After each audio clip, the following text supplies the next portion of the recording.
Hello students, देखिए आज हम बताने जा रहे हैं आपको। इसके पहले जो क्लास हमारी हुई थी वैद्युत द्विध्रुव के बारे में बताया था। 3 दिन बाद हम क्लास दे रहे हैं आपको। थोड़ा तबीयत सही नहीं थी हमारी। वैद्युत द्विध्रुव के बारे में बताया तो हमने आपको बताया डेरिवेशन कराएंगे। जो हम डेरिवेशन कराने जा रहे हैं ये कोई भारी डेरिवेशन नहीं है, बहुत बड़ा डेरिवेशन नहीं है, इतना डेरिवेशन नहीं कि परेशान हो चुके थे। लेकिन फिजिक्स के हमें तो लगता कोई डेरिवेशन मुझे कठिन नहीं लगती।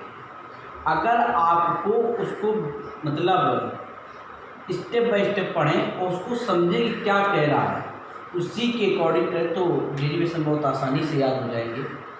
और याद नहीं, बस तुम्हें इनको याद करने वाला इसको तुम्हें 1 से 2 बार करना है। और जब 2 से 2 बार करो तुरंत आपके दिमाग में पूरा डेरिवेशन आपके आ जाएगा। रटना कुछ नहीं है। डेरिवेशन ये है वैद्युत द्विध्रुव। वैद्युत द्विध्रुव का मतलब होता है 2 आवेश। वैद्युत द्विध्रुव का मतलब मैं बता चुका हूँ पिछले वीडियो में। वैद्युत द्विध्रुव मतलब 2 आवेश के कारण अच्छी स्थिति पर वैद्युत क्षेत्र की तीव्रता। 2 आवेश के कारण अच्छी स्थिति पर वैद्युत क्षेत्र की तीव्रता। वे दोनों आवेश कैसे होने चाहिए? एक -q एक +q। कितनी दूरी पर रखे हैं?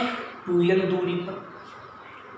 और इसके मध्य बिंदु O से, चूंकि इन आवेशों से कुछ दूरी होनी चाहिए, तीव्रता जो होती है वो किसी बिंदु पर निकाली जाती है। ऐसा हमने पढ़ा है कि तीव्रता जो होती है किसी बिंदु पर निकाली जाती है। और वो बिंदु होना कहाँ चाहिए? अच्छी स्थिति पर। अच्छी का मतलब एक्सल पोजीशन पे होना चाहिए। और एक्सल पोजीशन ये होती है कि वैद्युत द्विध्रुव के सीध में, उसके अलावा उसी के सीध में कहीं पर भी बिंदु ले लो, वो उसकी एक्सल पोजीशन कहलाती है। और अगर इसके ऊपर कहीं बिंदु ले लें तो वो उसकी निरक्षीय स्थिति, नॉन एक्सल पोजीशन कहलाती है। Non axial position. इसके अलावा कहीं पर भी ले लो तो अलग बिंदु है। अब हम क्या कर रहे हैं, हमेशा जो बिंदु लिए जाते हैं सुविधा के लिए, उसके मध्य बिंदु O से r दूरी पर बिंदु P लिया गया है। तो जो हमारे डेरिवेशन होने जा रहा है कि अच्छी स्थिति पर किसी बिंदु पर वैद्युत क्षेत्र की तीव्रता। तो डेरिवेशन के लिए सबसे पहले आप एक चित्र बना लेना। चित्र लिए एक वैद्युत द्विध्रुव बनाना। इस वैद्युत द्विध्रुव के बीच की जो 2l होती है ये आप जानते हैं। इसके मध्य बिंदु O से r दूरी पर बिंदु P लिया, जिस पर वैद्युत क्षेत्र की तीव्रता ज्ञात करनी है। और जो इसकी हिंदी भी हम लिखते हैं तो हिंदी भी यही लिखते हैं कि प्रदर्शित चित्र में माना एक वैद्युत द्विध्रुव जिसके मध्य बिंदु O से r दूरी पर एक बिंदु P है, जिस पर वैद्युत क्षेत्र की तीव्रता ज्ञात करनी है। अब तीव्रता ज्ञात करनी है तो तीव्रता आवेश के कारण ज्ञात की जाती है। तो पहले -q आवेश के कारण तीव्रता निकालेंगे। तो यहाँ लिख दिया हमने -q आवेश के कारण बिंदु P पर उत्पन्न वैद्युत क्षेत्र की तीव्रता। तो फिर किसी आवेश के कारण तीव्रता जो फार्मूला होता है पहले हमने पढ़ रखा है, और वो फार्मूला होता है 1/4πε0 q/r²। चूंकि हम -q के कारण निकाल रहे हैं इसलिए यहाँ पर दूरी क्या हो जाएगी? r + l। -q से बिंदु P तक की दूरी कितनी है? r + l। या E1 बराबर लिखा गया है 1/4πε0 q/r+l का होल स्क्वायर। और -q के कारण जो तीव्रता होती है उसकी दिशा उसकी ओर होती है। E1 की दिशा ये होगी और +q के कारण जो निकलेगा उसकी दिशा ये। लेकिन जो +q के कारण तीव्रता निकाली गई है E2 बराबर 1/4πε0 q/r-l का होल स्क्वायर। चूँकि +q से दूरी उसकी कितनी रहेगी? r-l का होल स्क्वायर। तो अब बिंदु P पर 2 तीव्रताएं हैं, एक E1 और एक E2 है। E1 किसके कारण है? -q आवेश के कारण है। और E2 किसके कारण है? +q आवेश के कारण। हमने पहले कहा था कोई अभी कठिन नहीं है। अब प्रश्न आता है बिंदु P पर कुल तीव्रता कितनी होगी? तो देखा जाए तो दोनों तीव्रताएं विपरीत दिशा में लगी हैं। किस दिशा में लगी? विपरीत दिशा में लगी हैं। तो जो कुल तीव्रता आएगी वो इनके अंतर के बराबर आएगी, मतलब ई बराबर E2 माइनस E1। ई बराबर क्या हो जाएगी, E2 माइनस E1। तो हम यहाँ पर ये दे रहे हैं ई बराबर E2 माइनस E1। जो हमने भी नोट किया है, वीडियो को रोक कर इसको नोट कर लेना और 1 से 2 बार देख के समझ लेना, समझ में आ जाएगा, कुछ कठिन नहीं है, सिर्फ तीव्रता निकालिए एक बार। E2 का मान हमने कितना रखा था, 1/4 क्यू बटे आर माइनस एल का होल स्क्वायर। E2 का मान माइनस E1 का मान 1/4 पाई एप्सिलॉन क्यू बटे आर प्लस एल स्क्वायर।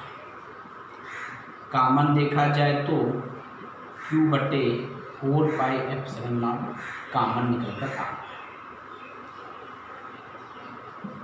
कुछ नहीं कठिन है, ये तो आसान बिल्कुल है। इसके बाद हमने यहाँ पे लघुत्तम ले लिया, लघुत्तम में आर माइनस एल स्क्वायर और आर प्लस एल का whole square. R minus L का स्क्वायर कट जाएंगे तो ऊपर जाएगा आर प्लस एल का होल स्क्वायर, ये कट जाएगा तो ऊपर जाएगा आर माइनस एल का होल स्क्वायर। इसके बाद ई बराबर निकल कर आएगा क्यू बटे 4 पाई एप्सिलॉन नॉट, इसका वर्ग तोड़ दो भाई, R square plus L square plus 2RL। तो इसका वर्ग बाद में तोड़ देंगे, यहाँ से तोड़ देंगे। ये सिंपल है, तो कैलकुलेशन आप करना है तो कैलकुलेशन आप लोग कर लेना, हमने यहाँ कर दिया है। इसको रोक करके दोबारा अपने बुक में कर लेना, समझ लेना। हम इसलिए साफ किए दे रहे हैं आपका क्यू बटे 4 पाई एप्सिलॉन नॉट। आप लोग इसको रोक लेना और रोक के कर लेना, फिर इसके आगे करना R square plus L square plus 2RL, और इसका जब वर्क करोगे तो क्या होगा, minus R square plus L square plus 2RL।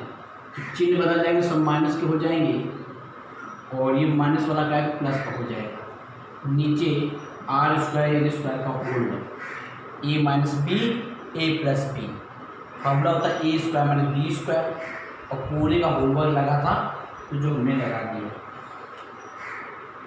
4 मत कर देना, चूँकि इनका गुणा हो चुका है तो 4 नहीं होगा, वर्ग ही रहेगा। फिर ये कट जाएंगे, यहाँ पर ई बराबर निकल कर आएगा क्यू बटे 4 pi epsilon 4RL 2RL R square L square का होल। इसके बाद यहाँ पर अभी हमने इसके पहले वीडियो में पी बराबर पढ़ाया था, तो यहाँ पर काम ये करेंगे, ई बराबर पहले ये लिखेंगे जो यल है, हम ये बात पहले ही बोल चुके हैं कि जो दोनों आवेशों के बीच की जो दूरी होती है, जो 2l होती है, वो बहुत ही कम होती है। तो भाई ये 2l कम है, यानी दशमलव में है, तो 2l का जो आधा है वो भी बहुत कम होगा, और जब वो कम होगा तो जो एल स्क्वायर करोगे तो वो और कम हो जाएगा। कम होने वाले यल जो है वो आर की तुलना में बहुत कम है, और जो फिजिक्स में बहुत कम होता है तो आता है इसको क्या करने पर, छोड़ने पर। तो यहाँ पे यल आर की तुलना में कम है, इसलिए इसको छोड़ दिया जाएगा। जब छोड़ दिया जाएगा तो फिर इसमें क्या आएगा, 4l, तो 2 गुणा 2RL, तो उसको ऊपर वाले को नीचे 4 पाई एप्सिलॉन नॉट, इसको आप लोग कर लेना 4 पाई एप्सिलॉन नॉट आर की पावर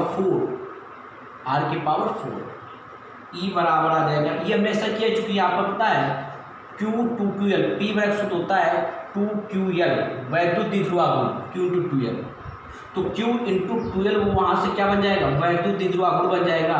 तो 2 ये है, Q2L बन जाएगा P, और ये R बटे 4 पाई एप्सिलॉन नॉट R घाते 4, एक R से R कैंसिल हो गया और ई बराबर निकल कर आ गया 1/4 पाई एप्सिलॉन नॉट 2P बटे R। 2P बटे ये फॉर्मूला निकलता है वैद्युत द्विध्रुवीकरण अच्छी स्थिति पर वैद्युत द्विध्रुवीकरण। देखिएगा कोई बड़ा डेरिवेशन नहीं था, करना आपको कैसे, जैसे हमने स्टार्ट किया था तो आप कॉपी लेकर बैठ जाना, वैसे तुम स्टार्ट कर देना। हम जैसे करते चले गए वही करते चले जाना, कैलकुलेशन जैसे किया वो करते चले जाना। भाई साथ में आप नोट करना, वीडियो को रोक रोक के पढ़ना और फिर उसको समझना। सिर्फ आवेश के कारण तीव्रता निकाली गई है, एक E1 और एक E2, दोनों को माइनस करके सिंपल मैथ के तरीके कैलकुलेशन किया गया है। और लास्ट बस यहाँ दिमाग लगाया गया है वो ये कि यल को छोड़ा गया, बस यल को छोड़ दोगे तो भैया आर घाते 4 बनेगा। ऊपर 2pl को p लिखा गया है और कुछ भी ऐसा यहाँ पर ऐसा कुछ नहीं किया गया है जो तुम्हें समझ में ना आए। एक सरल सा डेरिवेशन था, 1 से 2 बार करो समझ में आ जाएगा। फिजिक्स में कोई डेरिवेशन याद नहीं करना, लर्न नहीं करना, उसको जितना आप ज़्यादा प्रैक्टिस करोगे मैथ के तरीके से उतना ज़्यादा वो डेरिवेशन आएगा। मेन चीज़ फिगर चित्र होते हैं। तो आपका सपोर्ट हम बराबर कर रहे हैं, घर में जरूर पढ़ते हैं। किताब अगर है किताब से पढ़ते रहिएगा, कंटिन्यू पढ़ाई करिएगा। मतलब ना पढ़ने से ये जो पढ़ाई की जाए कुछ ना कुछ तो फ़ायदा इसका मिलेगा ही, इसका कुछ ना कुछ तो फ़ायदा मिले। तो आप लोग प्रैक्टिस में इसका फ़ायदा उठाते रहिएगा, कुछ ना कुछ तो फ़ायदा आपको मिलेगा। अच्छी बता दिया है, निरक्षी बता देंगे। और एक व्यंजक आता है tau by P sine theta, वो भी व्यंजक हम प्रूव करा देंगे। जैसे आगे वीडियो आएंगे तो डालते रहिए और पढ़ते रहिए आप लोग। और जब तक ये चल रहा है लॉकडाउन की स्थिति तब तक कंटिन्यू पढ़ाई करिए। वो घर में रहिएगा, घर से बाहर ना निकलिएगा, अपने आप को बिल्कुल सुरक्षित रखिए।